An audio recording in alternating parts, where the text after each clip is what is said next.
Hola, ¿qué tal? Muy buenas noches, 8:45, momento de las noticias. Mi nombre es Juan Carlos Sandoval y le presento nuestros titulares. Banco Industrial, siempre de tu lado, presenta los titulares.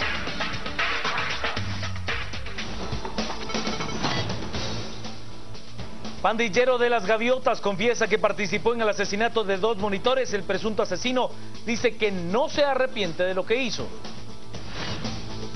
Video muestra cómo diputados Luis Chávez y Mirza Arriaga piden al ministro de Desarrollo Social proyectos del FODES para su beneficio. Ministerio Público desarticula la estructura que se dedicaba a la venta ilegal de medicamentos del Instituto Guatemalteco de Seguridad Social. CC deniega amparo provisional al partido MNR que pretendía aplazar las elecciones presidenciales. En Nicaragua, policía reprime manifestación y detiene momentáneamente a 9 diputados de la oposición. Banco Industrial, siempre de tu lado, presentó los titulares. Comencemos con las noticias más importantes del día. Ayer se daba a conocer que había una escucha o un video en el cual se mostraba a los diputados Mirza Arriaga y Luis Chávez pedir proyectos para su beneficio al ministro de Desarrollo Social. Hoy fueron presentadas esas imágenes, que son las siguientes. Yo lamento bastante, de verdad, que la CICIG y el MP se esté prestando a estos juegos. Y yo quisiera que saquen a luz, doy la autorización que saquen a luz ese audio que dice 100%. Yo no he hablado absolutamente nada. Yo me sé cuidar. Los deseos de la diputada Mirza Arriaga se hicieron realidad. A continuación, se presentará un video donde se evidencia que ella y el diputado Luis Chávez le piden al ministro de Desarrollo Social, Leonel Rodríguez, quien graba la conversación, que le concedan contratos del FODES para su beneficio. Exactamente. No, y aquí nosotros ponemos la empresa ahí y nos dividimos el tema. No hay problema. Y así debe de ser, ¿verdad?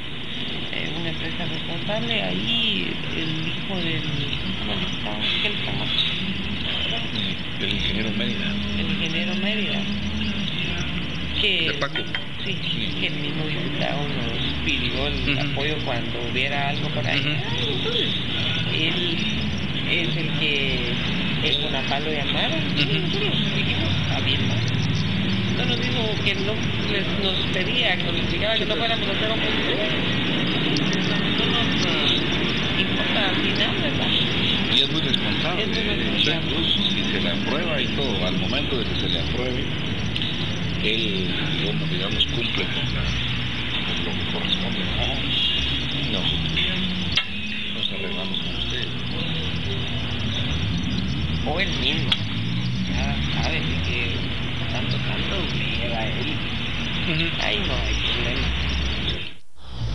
Por su parte, CICIG asegura tener pruebas contundentes en contra de los diputados Luis Chávez, Mirza Arriaga, Mario Llanes y Mario Rivera por delitos graves a entender de CICIG. Iván Velázquez, comisionado de la CICIG, respondió a los señalamientos que el diputado Luis Chávez hizo al decir que las solicitudes de antejuicio en su contra y la de los demás diputados son basadas en chismes y que se tratan de payasadas políticas. Velázquez es enfático al decir que hay evidencias contundentes y se tiene plenamente documentado los señalamientos de abuso de autoridad, tráfico de influencias y enriquecimiento ilícito contra él y otros 4 parlamentarios. No es sobre ningún chisme ni rumor.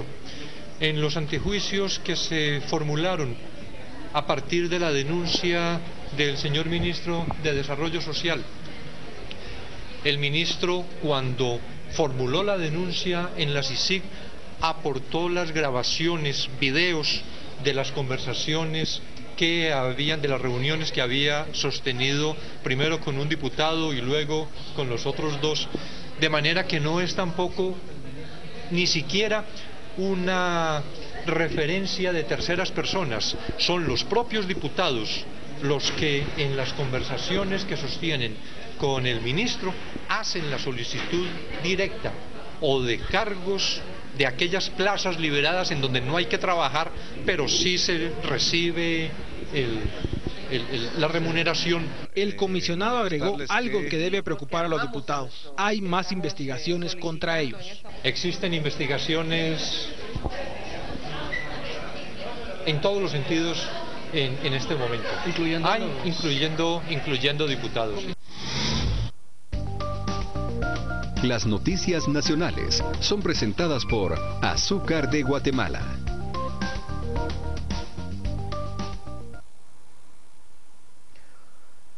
Luego de que la Comisión Internacional contra la Impunidad en Guatemala y el Ministerio Público solicitaran antejuicio en contra de por lo menos 6 diputados por varios delitos, ahora la Unión Europea asegura que ninguna institución está libre de personas que puedan cometer fechorías. En cada institución siempre pueden surgir problemas. Nadie está indemno, ninguna institución, ni en Guatemala, ni en Europa, ni en ningún otro lado. Lo más importante es que no se dejan algunos casos que no son oportunos, algunos casos incluso de delitos, incluso de corrupción, manchar toda una institución que quiere en este momento hacer las cosas bien. Es muy importante fortalecer la voluntad política del Congreso para avanzar con las iniciativas de ley que se están surgiendo en este momento de las mesas técnicas. El Ministerio Público desarticuló una banda que se dedicaba a la venta de medicinas ilegalmente adquiridas en el Instituto Guatemalteco de Seguridad Social. Una denuncia presentada por la Subgerencia de Integridad y Transparencia del Seguro Social logró desenmascarar a una banda que se dedicaba a la venta ilegal de medicamentos. Según las investigaciones, el grupo criminal convencía a los pacientes del ICS para que les vendieran la medicina. Estos la revendían obteniendo jugosas ganancias. Ellos captaban a los afiliados que acudían a las consultas en las afueras del ICS de Autonomía, ubicado en la zona 9. Posteriormente, es ahí cuando ellos les decían que si querían venderles cierta cantidad de los medicamentos que les distribuía a ellos el ICS. Posteriormente ellos pasan a las ventanillas a cambiar las recetas que les son dadas por el médico tratante y les dan sus bolsas con medicina a cada uno de ellos. Posteriormente, en las afueras del ICS Autonomía, estos captadores reciben la medicina a través de las personas que se las venden por una cantidad de dinero. Aunque no se detalló el tipo de medicina que era vendida, las autoridades manifestaron que las mismas eran comercializadas en las afueras del ICS de la zona 9 y en el mercado La Florida de la zona 19, donde tenían un puesto. La persona acude a la ventanilla que le es asignada, entrega su receta y a cambio de ello le es entregada la bolsa con su medicina. Posteriormente, en las afueras del ICS Autonomía, ya se dedican a la venta de todo el medicamento que ellos han captado con anterioridad. Aquí podemos ver algunas fotografías de cómo están distribuidos los medicamentos en el mercado de La Florida. Es una venta en el mercado de una persona y en las afueras del ICS de la 9ª Avenida. En los operativos se logró la captura de 21 personas, 6 de ellos en flagrancia. Las noticias nacionales fueron presentadas por Azúcar de Guatemala. Hago un contacto en directo hasta el departamento de Izabal. Allí se encuentra mi compañera Jasmine Ávila, y es que mañana el presidente de la República se reunirá con altos personeros de los Estados Unidos, incluyendo el consejero del Departamento de Estado, Thomas Shannon. Adelante, Jasmine, buenas noches.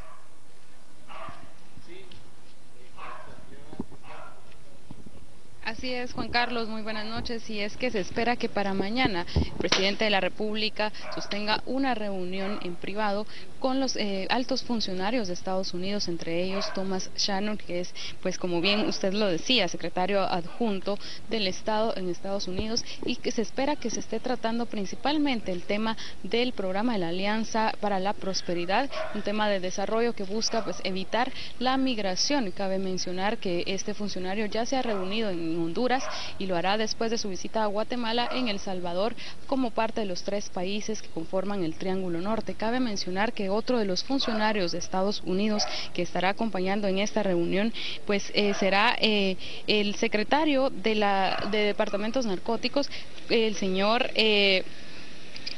Alan Bersin, que estará compartiendo también en esta reunión, pues estarán tratando temas de seguridad y así como también la lucha contra el narcotráfico. Cabe mencionar que algunos analistas aseguran que el tema también podría ser tratado, el tema de la actual crisis política que atraviesa el país, por lo que nosotros estaremos al pendiente de esta reunión para hablar con más detalle de las conclusiones de estas reuniones con altos funcionarios de Estados Unidos con el presidente de la República. Este ha sido el avance informativo que tenemos para ustedes. Juan Carlos, regreso con ustedes al set central. Buenas noches.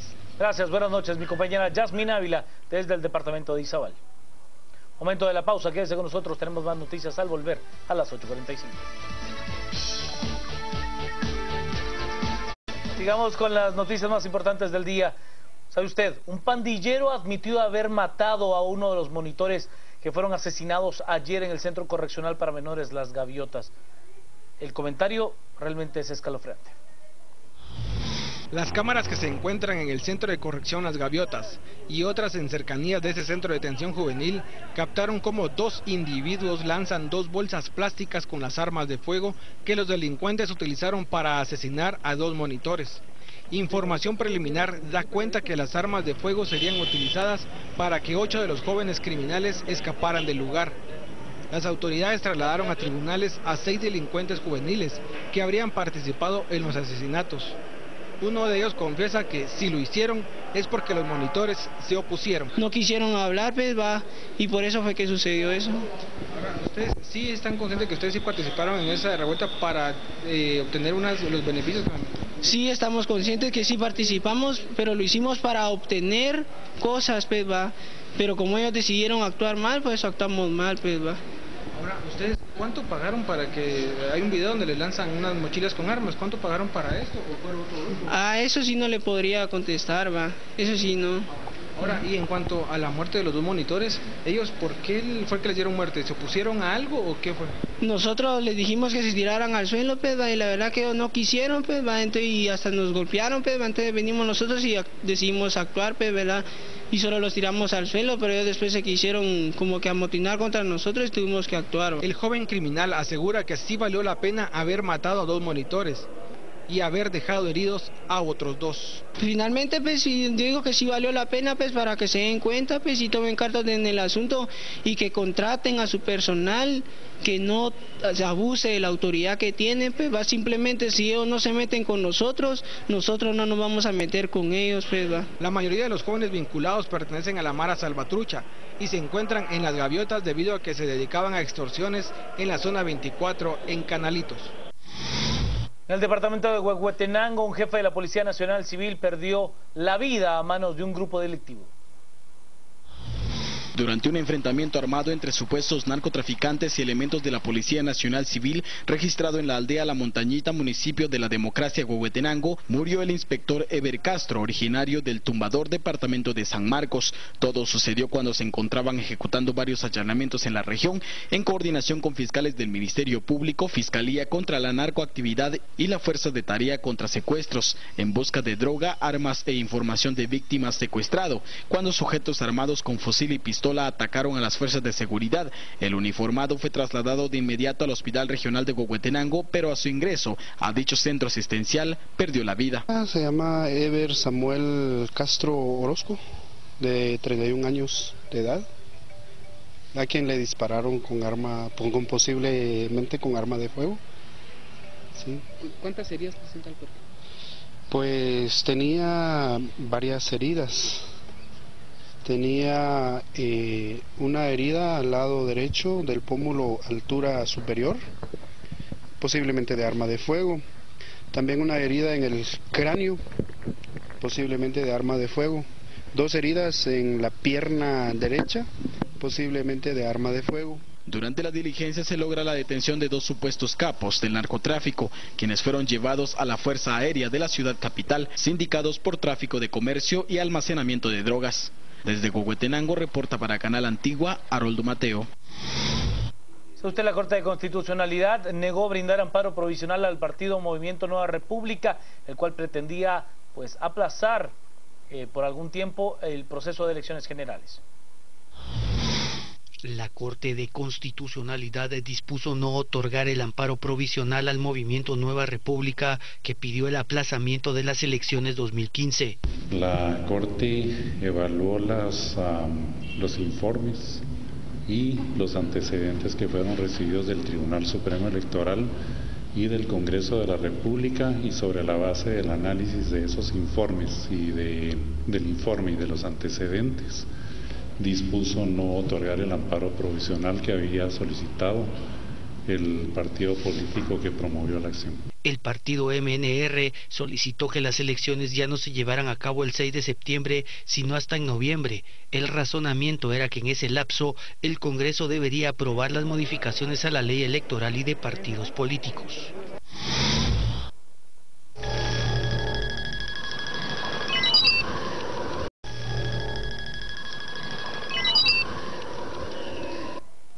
Hasta aquí con las noticias. Es momento de las entrevistas que esta noche están a cargo de Juan Luis Font y Gustavo Berganza. A las 10 p.m. el debate. Carmen Ortiz y Edgar Ortiz no se lo puede perder.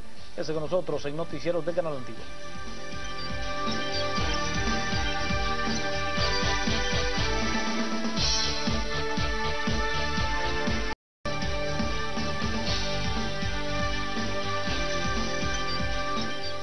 Buenas noches, bienvenidos a las 8:45, hoy día miércoles. Gustavo Berganza y Juan Luis Font listos para arrancar con la primera conversación de esta noche.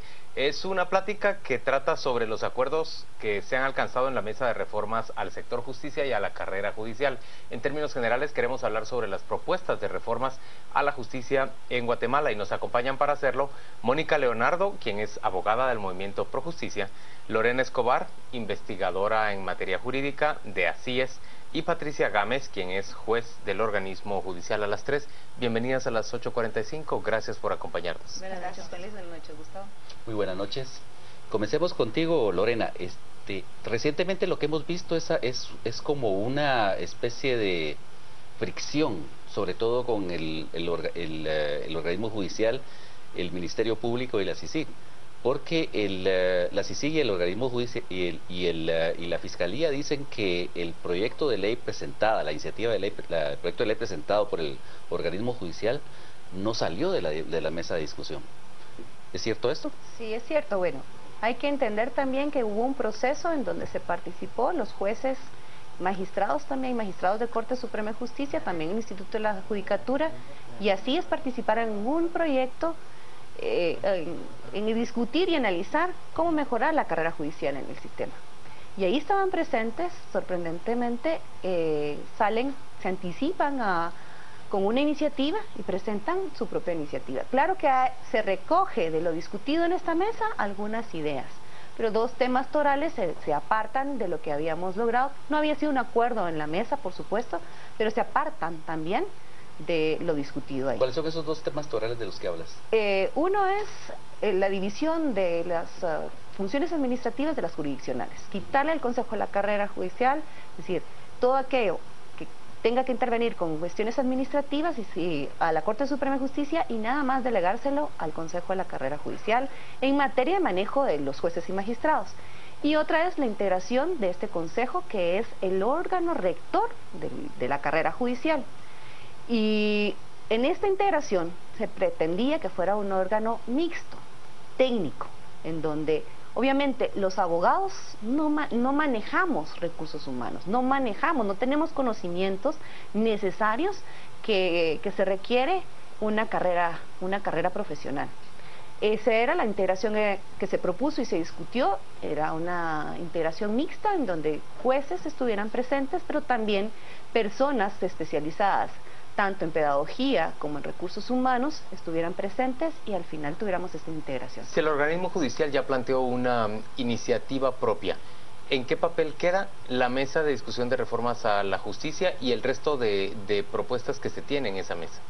Yo creo que el camino ahorita es hacer una integración de ambas propuestas, tratar ahorita de enlazarlas o de buscar puntos de encuentro, y que de esos dos proyectos, tanto de la propuesta de Corte Suprema de Justicia como del proyecto que salió de la mesa técnica, se haga un empalme entre ambas y se busquen ahí sí puntos de encuentro en donde se pueda salir el mejor proyecto. Ahora yo creo que es necesario hacerlas coincidir de manera que tenga una congruencia la administración. Patricia, pero eso ya queda en judicial. manos de los diputados.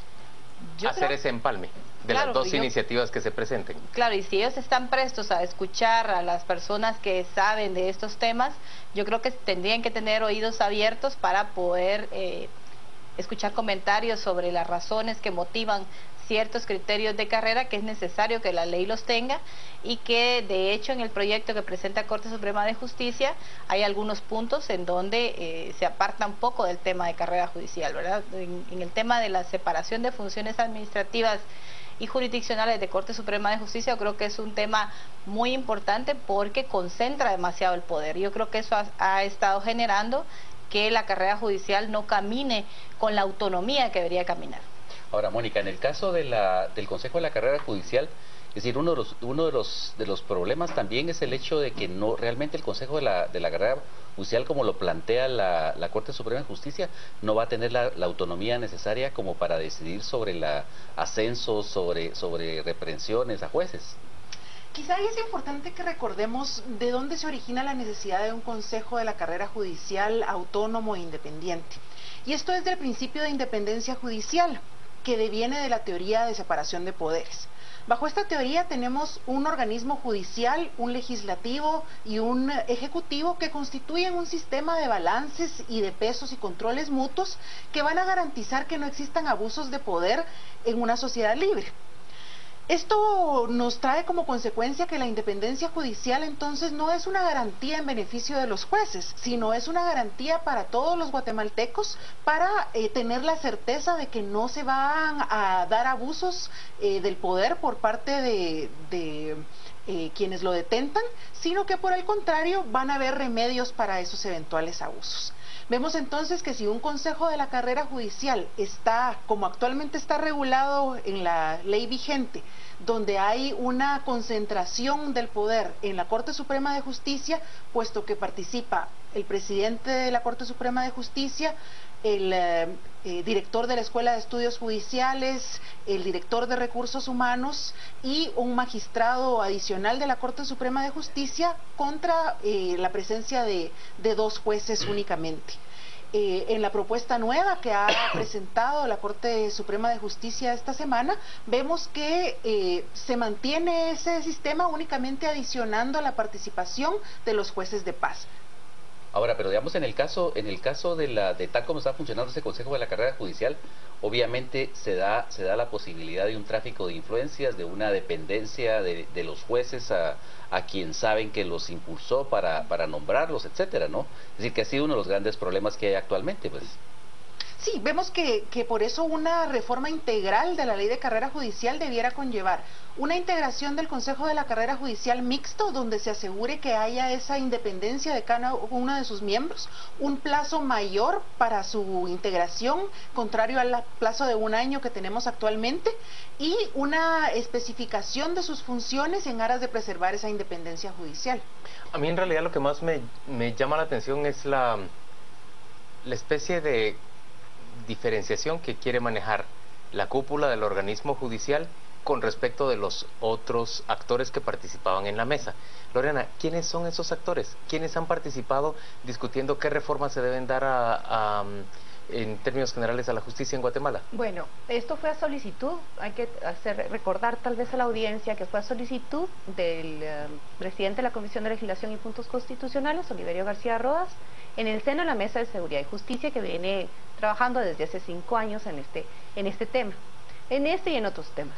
Y entonces solicita de una manera muy, diría yo, profesional y participativa y democrática, dice, bueno, Corte Suprema de Justicia, magistrados y jueces, todos los interesados, un organismo, una asociación de la organización civil que participe también, y el Instituto de la Judicatura, con la colaboración de Cecilia Ibagnuz, siéntense en la mesa, pónganse de acuerdo, vean qué es lo mejor para la carrera judicial y entonces hagan una propuesta. Propongan una iniciativa. Propongan una iniciativa. Lleguen ustedes a acuerdos, porque ustedes son los que están en el medio, conocen el tema y entonces lleguen a consensos.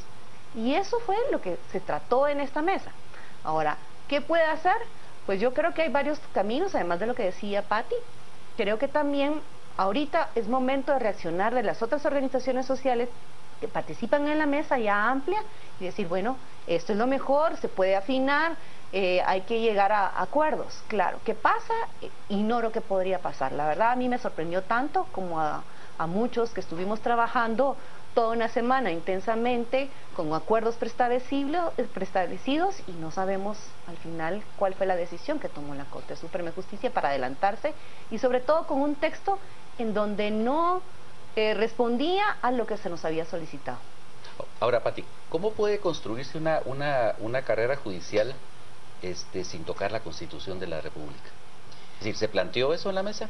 Sí, se planteó. De hecho, se creyó pues que la reforma constitucional no era predecible al corto plazo, ¿verdad? Entonces se tenía que trabajar a nivel de ley ordinaria. Y dentro del marco constitucional actual. Dentro del marco constitucional. ¿Y qué permite, digamos, solo modificar la ley ordinaria? Porque bueno, la Constitución es la que establece las comisiones de postulación. Claro, pero recordemos también que en la Constitución también está el sistema de carrera judicial. O sea, es un principio constitucional el sistema de carrera judicial que debe ser desarrollado a través de la norma ordinaria. Las comisiones de postulación tendrían que hacer una integración normativa de la ley de carrera judicial y trabajar en congruencia y aplicarla con principios internacionales, es decir, hacer una interpretación integral de la normativa constitucional y derivada de la norma ordinaria para poder hacer un trabajo congruente que respetara el sistema de carrera judicial y obviamente garantizar de mejor forma la independencia judicial. Mónica, ¿es esa la clave de la mejora que tiene que tener nuestro sistema judicial?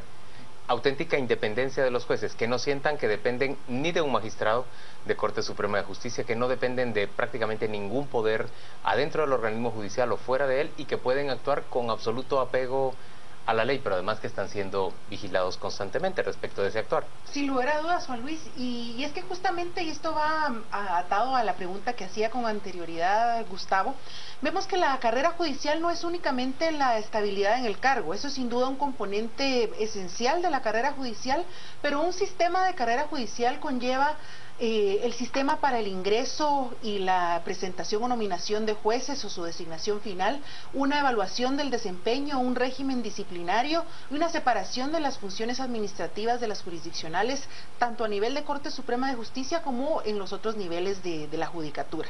Vemos que si hubiera una reforma en todos esos aspectos, tendríamos sin duda un organismo judicial mucho más independiente que podría dictar resoluciones con absoluta imparcialidad y que es quizá un tema que se ha dejado de lado en esta crisis que vivimos ahora en los últimos tiempos en la institucionalidad guatemalteca, que si bien hay un énfasis en la necesidad de combatir la corrupción, en combatir el financiamiento ilegítimo en partidos políticos, muchas de estas decisiones están amarradas a lo que eventualmente diga un juez en cuanto a una cuestión u otra. Entonces, este tema de carrera judicial es de una trascendencia muy grande y es por eso que debemos enfocarnos en cada uno de esos aspectos. Ahora, ¿hasta dónde debería llegar la carrera judicial? Es decir, ¿hasta dónde podría un juez en un modelo ideal ascender dentro de un escalafón así? Es que depende de qué es ideal, ¿verdad? Ideal para este país es nosotros, como así hemos propuesto que llegue hasta magistrados de Corte de Apelaciones. Hasta salas de apelaciones. Hasta salas de apelaciones y fue así que impulsamos la reforma constitucional. ¿Y por qué no la Corte Suprema? Porque al final la Corte Suprema de Justicia sigue siendo un balance en esa división de poderes que explicó Mónica, un balance político. Hay que entender que es así, ¿verdad? Es un órgano eminentemente político, pero dedicado, eso sí, exclusivamente al ejercicio de la judicatura, separándole las cuestiones administrativas. Es que hay que entender que también en esta Guatemala se ha prestado mucho el manejo de entrega de plazas, cuestiones administrativas que generan poder económico. Compra de insumos. Sí, o sea, magistrados que prefieren llegar a la presidencia del organismo y pelean por llegar a la presidencia del organismo para administrar la compra de insumos. Pero ¿qué se espera de un organismo judicial? Que imparta justicia. Eso es lo que merece Guatemala. Entonces, hablando también sobre el tema de la pregunta que tú hacías, ¿qué hace la diferencia de la propuesta presentada? También se basa en méritos, no solamente en la independencia. El juez que sepa, que tenga la capacidad, se haya preparado, que haya tenido todo un recorrido, sea el que sea ascendido, no por compadrazgos ni nada por el estilo. Patricia, ¿de acuerdo con que la carrera judicial llegue hasta salas de apelaciones o debería ir más allá? Bueno, en Guatemala tenemos un sistema semiabierto, ¿verdad? De manera que permite que tanto jueces asciendan a las altas magistraturas, incluyendo la Corte Suprema de Justicia, tal caso de los magistrados que están actualmente en la Corte Suprema de Justicia. O sea, no debería haber límite hasta dónde tendría que llegar. Yo creo que lo que Lorena plantea es si se cierra el sistema, que la carrera judicial se garantice hasta salas de apelaciones, pero como está el sistema es semiabierto, llega hasta la Corte Suprema de Justicia y se pretende que sea hasta ese escaño que los jueces con más méritos lleguen a esas altas magistraturas, ¿verdad? ¿Y cuál es el panorama, Mónica, en el Congreso de la República? ¿Hay realmente un ambiente favorable para que se apruebe unas reformas que fortalezcan la carrera judicial en el sistema nacional? Vemos que sin duda hay una serie de factores que podrían crear un panorama adverso. Vemos que la Corte Suprema de Justicia se ha desligado de un esfuerzo plural y participativo en el cual venía participando para la construcción de una ley ideal. Vemos que esta iniciativa de ley que ha presentado pues riñe con una que presentara la Corte anterior también. Vemos que no se retiró esa iniciativa de ley anterior y esto pues crea una incertidumbre respecto a cuál es la postura oficial del organismo judicial. Entonces, no obstante que haya una corte diferente, vemos también que hay una necesidad, y eso se contrapone a esto, una necesidad de que se aborde este tema, y es quizá ahí donde debiéramos la ciudadanía demandar que haya un cumplimiento del derecho a la independencia judicial que todos tenemos en la aprobación de una ley que reúna las características necesarias. Muy breve, Patricia. Uno de los grandes problemas dentro del funcionamiento del sistema de justicia es el proceso de elección, las comisiones de postulación.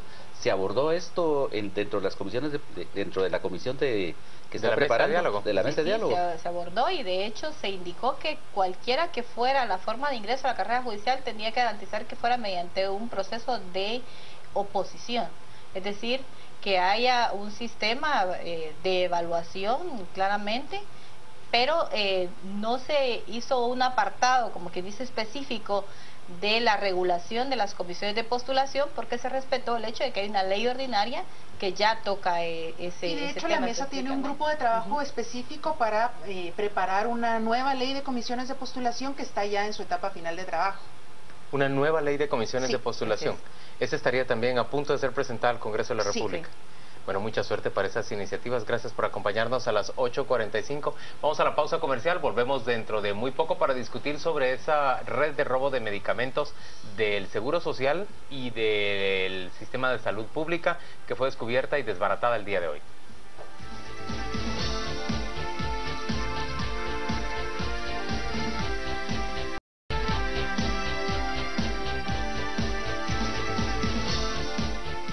Estamos de vuelta a las 8:45, listos ahora para conversar sobre esa red de compra y venta de medicamentos que procedían del Seguro Social y del Ministerio de Salud Pública.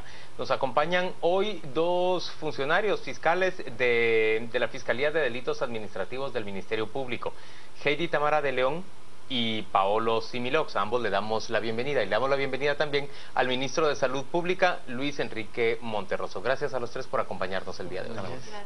Comencemos contigo, Luis Enrique. Es decir, ¿cuál es cómo se descubrió este caso? ¿Es una denuncia, es una investigación que ustedes hicieron? El ejemplo de hoy da la pauta de que el sistema de salud no es solamente el Ministerio de Salud Pública y las acciones de sustracción ilícita son en distintas entidades que se dedican a la movilización de medicamentos. La denuncia originalmente, entiendo, se da en el Instituto Guatemalteco de Seguridad Social y ahí es donde se toman las primeras evidencias. Esto aunado a los esfuerzos que hemos estado haciendo con el Ministerio Público por poner diversas denuncias de lo que está sucediendo, no solamente en este ámbito, sino que en muchos otros más, 49, 50 denuncias en este momento puestas, y es así como se va viendo la vinculación en que los compradores, proveedores, distribuidores y la forma de operar tiene muchísima similitud y existe ya había un patrón establecido. Es decir, lo que está sucediendo en salud pública, porque había alguien que hoy decía en la declaración, yo paso de hospital en hospital recogiendo el medicamento y yo también paso al ICS a recoger el medicamento. Entonces hacen un acumulado sobre pedido en algunos casos, eso se tiene que establecer ahora, hacen los requerimientos, hacen la entrega, en algunos casos venden en la calle, y lo que estamos avanzando es que también hay farmacias que en algún momento pudieran ser receptoras de este producto. Tamara, exactamente cómo explican ustedes el funcionamiento de esta red de compra, sustracción y venta de medicamentos. Ahora, ¿y si es la misma para las dos instituciones? Bueno, pues la denuncia llega con nosotros por parte de la Subgerencia de Integridad y Transparencia del Instituto Guatemalteco de Seguridad Social. ¿En qué momento? ¿Todavía en tiempos del señor Rodríguez o en tiempos de la nueva administración? Sí, todavía en tiempos, tengo entendido, del señor Rodríguez, pues fue el 17 de marzo de este año que se interpone la denuncia. Ellos nos informan que existe cierto grupo de personas que se dedican a vender medicamentos que son propiedad del ICS, en las afueras de lo que es ICS Autonomía en Zona 9 e ICS de Novena Avenida, que es para enfermos, la unidad de enfermos renales.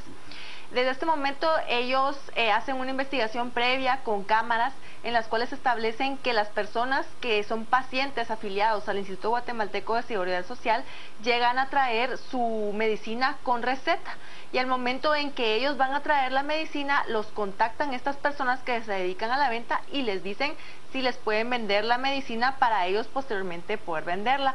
Al momento en que ellos ya se retiran con la medicina que les es entregada en las afueras del ICS Autonomía y de Novena Avenida, ellos ya captan la medicina, los compradores y vendedores posteriores, y la venden en las afueras de estas instituciones. ¿Y qué delito hay ahí si hay una venta voluntaria de parte del paciente del medicamento? El delito son dos delitos los que el Ministerio Público les imputa. El primero es establecimiento de comercio, establecimientos o laboratorios clandestinos y tráfico ilegal de fármacos, drogas o estupefacientes, ya que estos ellos no están autorizados para expender, para comprar y vender. Son exclusivos en este caso eran exclusivos del Instituto Guatemalteco de Seguridad Social y del Ministerio de Salud. Al momento en que nosotros efectuamos los operativos, el día de hoy nos damos cuenta que no solo hay medicamento del Instituto Guatemalteco de Seguridad Social, pedimos el apoyo de lo que es el Ministerio de Salud para que nos acompañen y puedan determinar ellos si existe también medicamento de ellos, y efectivamente dentro de las cajas que encontramos tanto en las bodegas como en las afueras del ICS se evidenció que existía medicamento que era propiedad del Ministerio de Salud. Ahora, Paolo, en el caso de esta investigación y de los usuarios finales de estos productos que se revenden, es decir, ¿hay tráfico hacia farmacias o es solamente un negocio de menudeo? Ya, pues por el momento lo que nosotros hemos establecido que provienen tanto del Instituto Guatemalteco de Seguridad Social como del Ministerio de Salud. No, pero digamos, los pacientes reciben su medicina y ellos la venden, pero eso es en unidad individual. Es decir, ¿ellos después la revenden los que lo compran por lote o es únicamente al menudeo? Exactamente, menudeo? Lo venden al menudeo. Sin embargo, todavía, como les digo, estamos determinando ahora con los indicios localizados en los 16 puntos que logramos realizar allanamientos el día de hoy, individualizar los lotes. Ya con los lotes, con el apoyo del Ministerio de Salud Pública y también del Instituto Guatemalteco de Seguridad Social, determinar si todo proviene de una de dependencias de estos dos lugares, ya para determinar ese curso, de dónde sale, quién lo tiene, y evidentemente pues es para la venta en el menudeo, puesto que de los seguimientos y de las observaciones realizadas durante marzo a la presente fecha, pues sí se observa que ahí mismo donde reciben la medicina, ahí mismo la están vendiendo, y de ahí el delito de establecimiento o laboratorios clandestinos que están utilizando sin autorización alguna. Pero señores, en el Ministerio de Salud, ¿los medicamentos eran obtenidos por la misma vía? ¿O en realidad no se le compraban a los pacientes, sino que empleados del ministerio extraían los medicamentos y se los entregaban, se los vendían a estas personas? Pues esa es la parte que el día de hoy nos encontramos. Al finalizar ya los allanamientos con los lotes podremos determinar esas circunstancias, que es una parte que nosotros como Ministerio Público estamos investigando, y ahora con el apoyo tanto de ICS como del Ministerio de Salud podremos establecer esas cuestiones. ¿El ministro cree que es parte del robo hormiga que se había denunciado? Efectivamente, yo creo que es parte del robo hormiga, porque además los lotes están vinculados a las farmacias de PROAM, los lotes están vinculados a alguna área del sistema hospitalario. En consecuencia, tuvieron que haber salido de una manera en específica. ¿Qué son las farmacias de PROAM? Son farmacias que tienen un mecanismo de compra que favorece a la clase más afectada y que tienen un monto en específico que subsidia el costo, pero tienen un resello y tienen un establecimiento de cantidades y son proveídas generalmente. En este caso en San Juan de Dios hay dentro de las instalaciones, hay externas también, y pues hay una asociación en específico, una junta directiva que es parte del sistema de salud.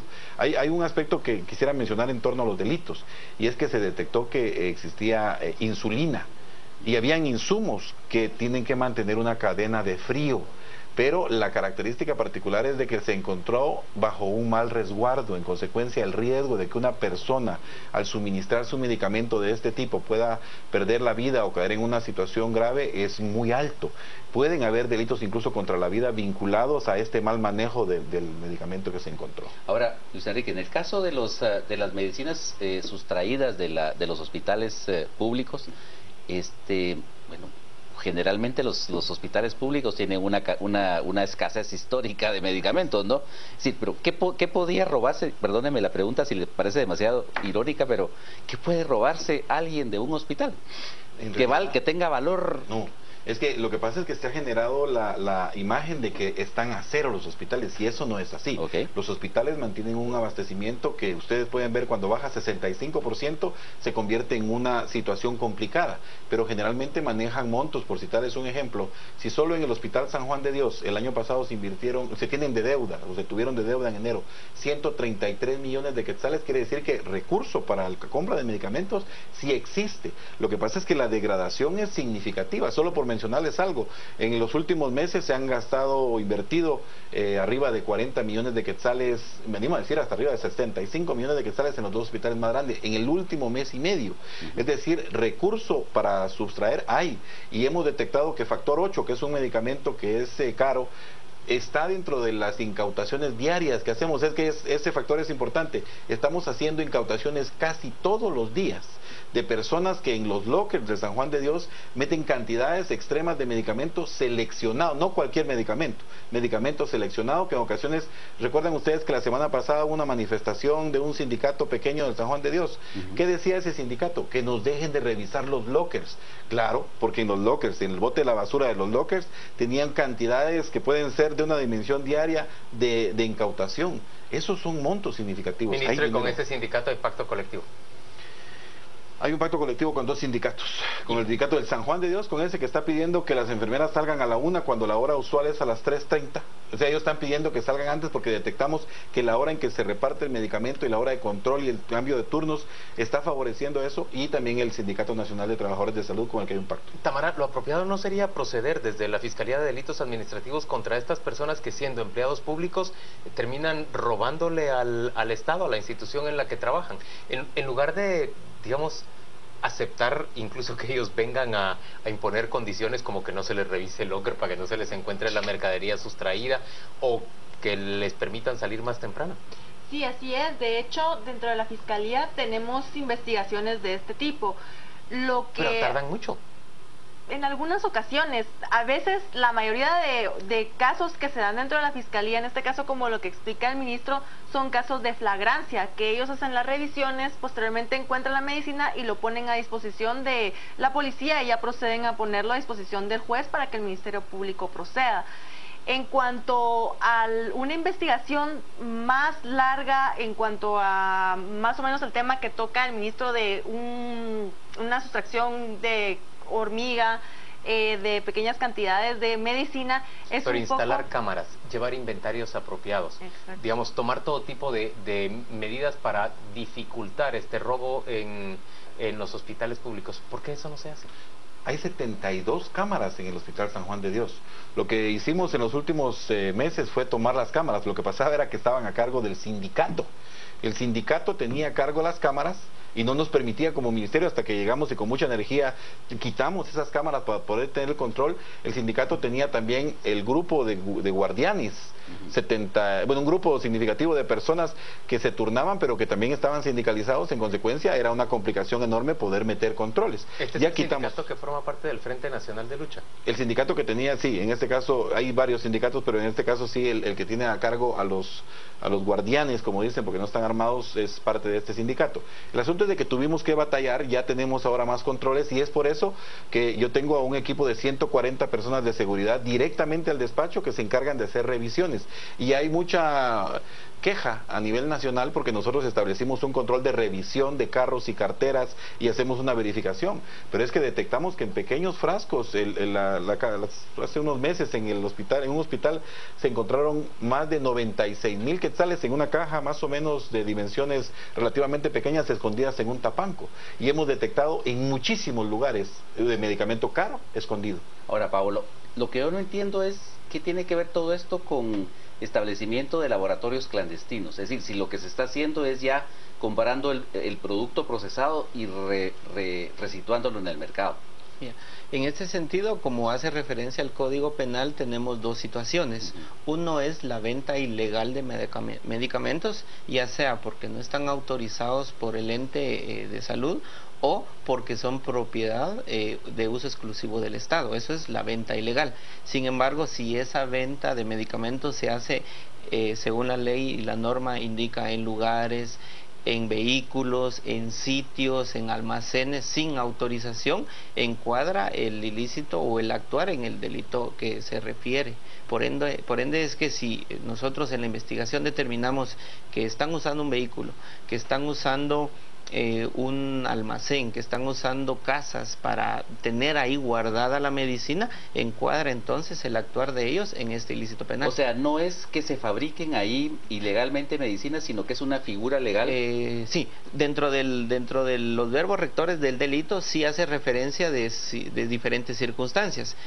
La fabricación, el almacenaje, la reexportación, todo está dentro del mismo artículo. Entonces nosotros al analizar en la investigación establecemos cuál de los verbos rectores, y en el caso particular que estamos investigando es el uso de lugares para guardar medicamentos. Señora fiscal, la Fiscalía de Delitos Administrativos es la que trata los procesos en contra de estas personas, por ejemplo, que hacen robo de hormiga o robo en lote de medicamentos de los hospitales o del Seguro Social, ¿así es?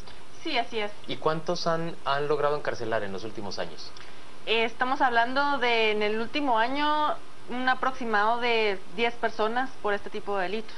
¿Y eso no pareciera hacer escarmentar a las personas que siguen robando adentro del sistema de salud pública? No, muchas veces lo que sucede es lo bajo de las penas de los delitos por los que... ¿Cuán baja es una pena? Estamos hablando de tráfico ilegal de fármacos, de prisión de 3 a 5 años. Entonces ellos pueden optar a medida sustitutiva, un beneficio, un procedimiento abreviado. Y entonces, después del procedimiento abreviado, ellos quedan en libertad, y es por ello que las penas no son lo suficientemente altas para poder dar un ejemplo a la sociedad. Un caso particular en el San Juan de Dios hace unas semanas, quizás un par de meses, se detectó a alguien flagrantemente robando.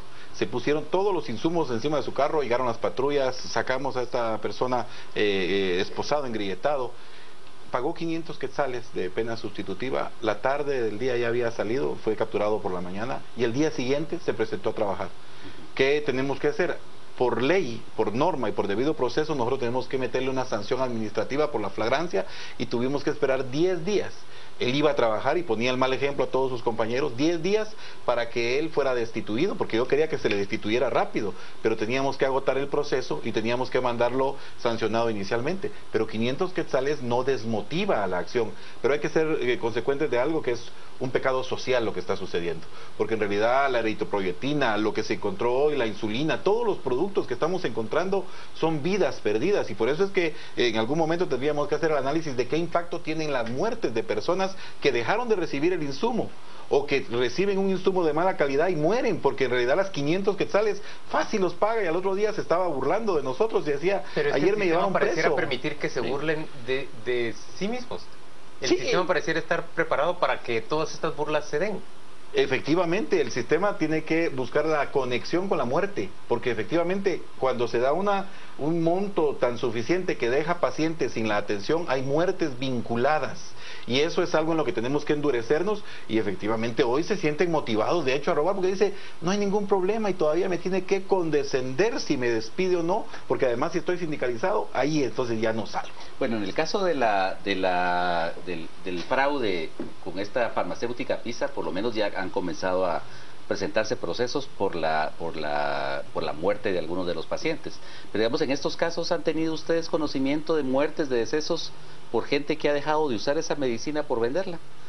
No, hasta el momento no hemos tenido conocimiento de que, es que en este caso las mismas personas a las que les están dando su medicina, ellos mismos les están vendiendo. O sea, hay personas que fueron aprendidas el día de hoy que les preguntábamos, mire, pero usted está enferma, ¿por qué está vendiendo su medicina? Y ellos nos manifestaban que porque tenían que comer y que preferían comer que curarse. Hay una conexión diferente que estamos teniendo ahora. Hoy se dio un ejemplo de cómo el Ministerio Público, la Policía Nacional Civil, el Ministerio de Salud Pública y el Instituto Guatemalteco de Seguridad Social podemos trabajar en conjunto. Nosotros sí podemos hacer la trazabilidad de ciertos lotes de medicamentos para establecer relación causal de muerte. Y ahí podría ser una culposidad, en este caso la figura que se establece, pudiera ser si empezamos a trabajar de manera conjunta, porque con una persona que se le vincule al deceso de un paciente, porque se sustrajo ilícitamente el producto, ya podríamos ir dando avance y entonces el delito ya sería mucho mayor. Y eso es justamente la integración de esfuerzos que tenemos que empezar a hacer. Ahora, ustedes son abogados, ¿se puede hacer eso? El liderazgo sindical confrontado a estos hechos, ¿qué responde? Yo les he pedido que no defiendan ladrones, porque en el momento en el que ellos defiendan ladrones también se convierten en parte cómplice de esas situaciones. ¿Pero los defienden? En algunos casos, en junta mixta hemos tenido que debatir al respecto de eso y generalmente lo que piden son pruebas y en muchos casos es complicado tener toda la evidencia en suficiencia para determinar el despido o no, pero están cada vez más conscientes de que debe de ir cambiando la situación. Nos dicen que no van a defender ladrones y eso es importante porque ya tenemos el compromiso de que no van a cerrar un hospital porque hayamos capturado a un ladrón, pero en lo legal es importante la mención. ¿Podemos hacer esa triangulación? ¿Usted qué dice, Paola? Pues en efecto, nosotros hemos estado trabajando, la Fiscalía de Delitos Administrativos es especial en cuanto a empleados y funcionarios públicos, tenemos esa anuencia y hemos logrado hacer lazos con distintos ministerios para poder trabajar y en efecto el día de hoy fue un ejemplo claro de ello, puesto que en los allanamientos teníamos personas, por así decirlo, especializados en la materia en cuanto al Instituto Guatemalteco de Seguridad Social que estaba verificando si era medicamento de ellos, de dónde venía el origen y de igual forma de parte del Ministerio de Salud Pública lo teníamos. Es una cuestión de poder nosotros contactarnos, de poder nosotros coordinar y evidentemente sin arriesgar una investigación, sin arriesgar un proceso, claramente podemos tener un trabajo en conjunto y con resultados como el día de hoy. Señores, gracias a los tres por acompañarnos a las 8:45. Vamos con nuestro compañero Juan Carlos Sandoval. Él nos cuenta qué están diciendo en las redes sociales sobre esta conversación.